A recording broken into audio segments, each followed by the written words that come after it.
Good, happy Tuesday morning. I'm Riley King, and welcome to the Riley King Newscast. Let's get started. First up, travel ban to take effect Thursday morning. Let's take a listen to this video from WMUR News 9, Gene Mackin.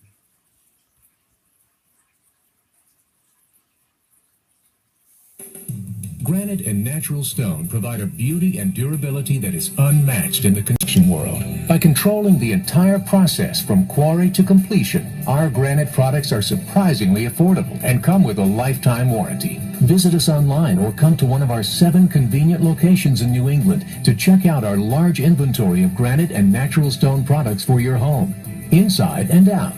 Do it once, do it with stone. SwensonGranite.com.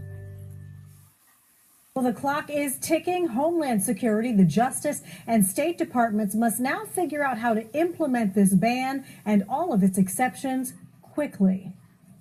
President Trump calls the Supreme Court action on his 90-day travel ban a clear victory for our national security. The president was honored by the 9-0 decision that allows him to use an important tool to protect our nation's homeland. His number one responsibility as Commander-in-Chief is to keep the American people safe. The ruling allows travel restrictions on some visitors from 6 mostly Muslim countries: Iran, Libya, Somalia, Sudan, Syria, and Yemen. A 120-day ban on refugees allowed into the country can also take effect, the administration saying it would use that time to review screening procedures. We've had to increase our hours to 7 days a week. We've hired additional staff. Manchester immigration attorney George Bruno has clients worldwide inquiring about their rights. He says there's a long list of exceptions to the ban. If they're seeking or have a job offer in the United States, if they're a student, if they're visiting a relative, if they're going to a conference. So all these people from the so-called banned countries can still come in. And he points out the ban will run its course before the justices review it. Within 90 days, the so-called travel ban expires, and the Supreme Court is not going to hear the case until October. And a lot of eyes on the Supreme Court, in particular Justice Anthony Kennedy. There's buzz he could step down after 30 years, but the court recessed with no retirement announcement yet. Live in the studio, Gene Mackin, WMUR News 9. Okay, and there you go on that report.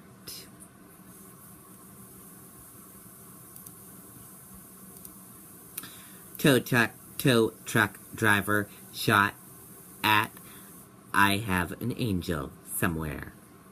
Let's take a listen to this video from WCVB Boston. It's an all-shade sale going on now. Styles and colors, selections, wow. Roller, solar, Roman, wood woven, no better time. This must be an omen. Cellular cascade shade, plea to the Lord. Nothing wrong with your windows, new shades wouldn't cure. Summer sun is here, it's time to begin. A beautiful home, it shines from within. 25% off, savings are right. Blinds to go, blinds for life. My back feel like a hot. You check, so I got the bullet going through here and come out. Those 2 stinging gunshot wounds are now covered by bandages on Raymond Melendez's back. He says he had to dive under his tow truck to take cover. As soon as I give him my back, I heard a first gunshot. When I go like this, the second gunshot gave me in my back.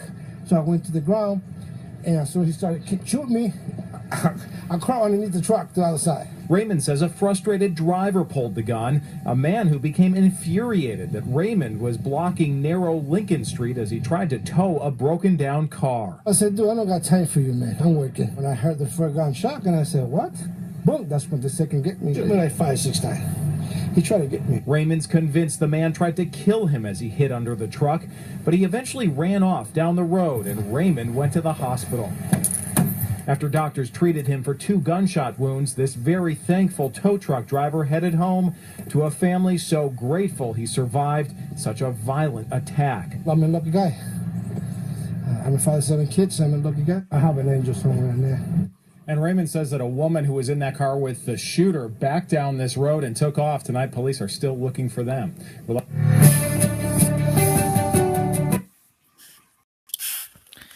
Okay, and there you go on that report.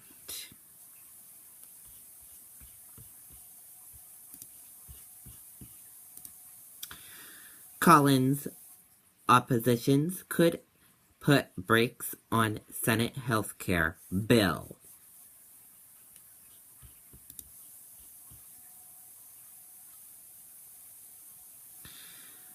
Threats of oppositions from 3 Republican senators, including Maine's Susan Collins, is casting debate on whether GOP leaders have enough support to move ahead on the Senate health care bill.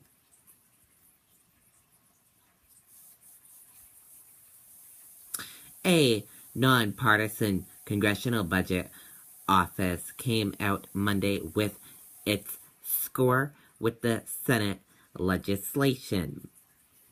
The CBO score estimate the bill would leave 22 million more Americans uninsured over the next decade. The Senate has to hold a procedural vote to move forward with the plan, which will most likely be held Wednesday. In addition to Collins, Republican Senator Ron Johnson of Wisconsin and Rand Paul of Kentucky are also expressing reservations. No Democrats have spoken in support of the bill. Maine's independent Senator Angus King, who caucuses with Democrats, spoke against the bill Monday, citing its adverse effect on the elderly. He echoed Collins' concern that 1 in 5 Mainers rely on Medicaid, and Maine is the state with the highest median age in the United States.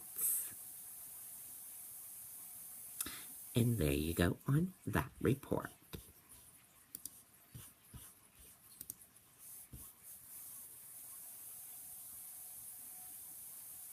And we're following some breaking news coming into our newsroom right now.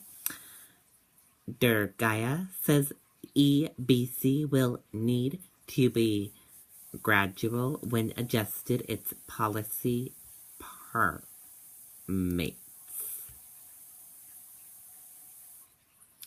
And we will keep you updated on this breaking news. Check back for more information as we get more information into our newsroom. The next step for Trump's travel ban 2.0. Let's take a listen to this video from ABC News. Vitagrast Ophthalmic Solution, the first eye drop approved for the signs and symptoms of dry eye. 1 drop in each eye twice a day. Common side effects include eye irritation, discomfort or blurred vision when applied to the eye, and an unusual taste sensation. Do not touch the container tip to your eye or any surface. Remove contacts before using Xiidra and wait for at least 15 minutes before reinserting them. If you have dry eyes, ask your doctor about Xiidra. Next to one of the biggest victories for President Trump's young presidency, the Supreme Court agreeing to review the constitutionality of his travel ban, but in the meantime allowing key parts of it to go into effect. ABC's Terry Moran, who covers the Supreme Court for us, is there tonight. At the White House, President Trump was asked how he feels about the court's ruling today. How do you feel about the Supreme Court? Very good, thank you. Very good.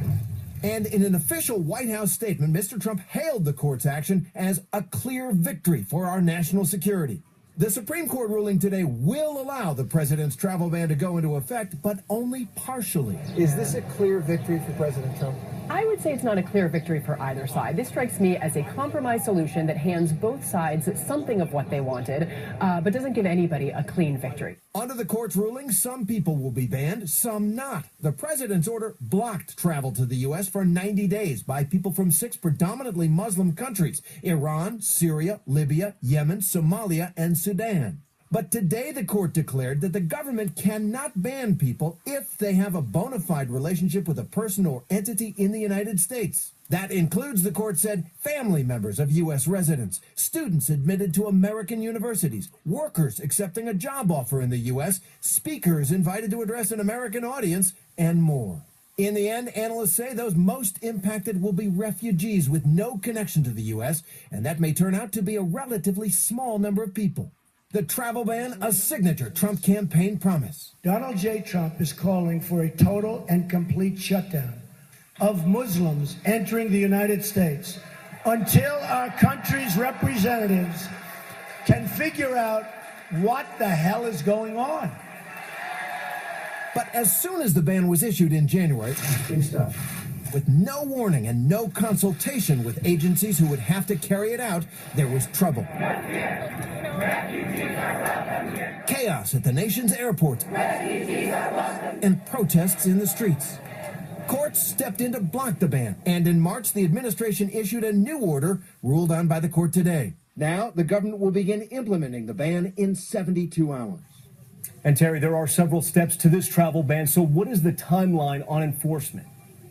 Well, the next steps, Tom, already administration workers are working on how to implement the ban. A State Department official saying we've got 72 hours to figure this out. They will work with the Justice Department and the Department of Homeland Security to figure out who is covered under the Supreme Court ruling and who is not. That will likely end in more lawsuits to get that decided. One more thing, this ban is written to last for 90 days only to allow the administration to look at the vetting procedures. Well, by next October, when the court hears this case, it could all be moot. And Terry, there was a lot of speculation that Justice Kennedy might be announcing a retirement today. What happened there? Well, he is the crucial swing vote. There was great anticipation and anxiety over whether he would retire. In the end, he decided not to, and like every Supreme Court justice, nobody quite knows why. Tom? Terry Moran for us at the Supreme Court. Terry, thanks. Okay, and there you go on that report. And that does it for the Riley King Newscast right here on the Riley King Network. I hope you all have a great rest of your Tuesday. See you back here later on today. Bye, everyone.